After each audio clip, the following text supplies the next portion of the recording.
Okay, so today I'm going to be having a quick look at a product that I think is probably the neatest, most useful thing that nobody has ever thought of for a computer under like 25 bucks. So this is the NZXT IU01, and you can have a look at it here. You can see that this has a bunch of USB looking ports on it. So let's get this out of the box and I'll tell you exactly what this thing does. So first of all, we have a power adapter. So that's a Molex connector right there. You got to pass through and everything, and then there's a little power connector that plugs into the custom PCB that goes with this. So I got that. Okay. The next thing I have is a USB extension cable. So this is, well, not an extension cable, pardon me, but a USB cable. So this plugs into the header on your motherboard. You can see it is USB 2.0. Okay, yeah, you can't see that, that's okay.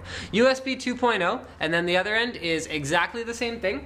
Okay, and then you have an instruction manual, which seems to be in a bunch of different languages, and I'm just gonna get it open here and see if I can...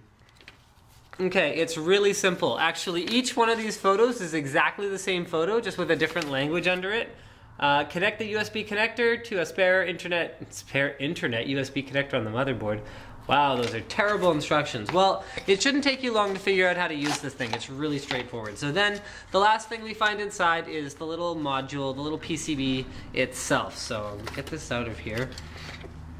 Alright, so I'll explain what this does. First of all, you can see on the back you've got a double-sided Velcro attacher thingamajiggy, so you just use that to attach it somewhere inconspicuous in your case.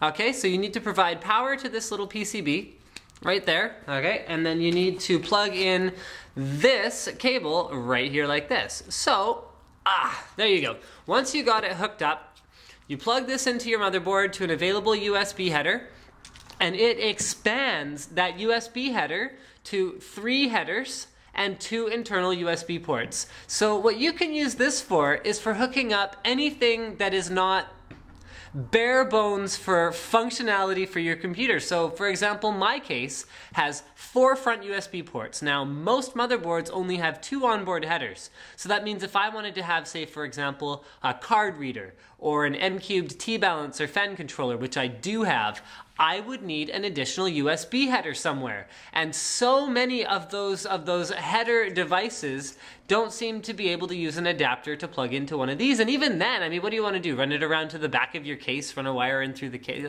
Like it's nasty. It's not elegant, okay? So basically what you can do is you can take one port, you turn it into 2. You don't have to worry about any additional power consumption of those devices because the PCB is powered. So these are powered ports. Now, I wouldn't go using a bunch of bandwidth sensitive devices and then trying to use them all at once, because you are still going to be limited by that 1 header worth of bandwidth, but that's not a huge concern. The biggest problem that you usually run into is, hey, you want to plug in your Bluetooth USB adapter, your Wi-Fi adapter, which you can just hide internally now. You don't even have to use an expansion slot, and you can just mount one internally very easily. And then you want to have like your fan controller with the, you know, the readout on it or whatever it has, and then you want to have like a card reader, and then you use your 2 ports for your 4 front USB ports, then you win. This is a very cool product. Anyway, I thought it was definitely worth an unboxing and a quick first look.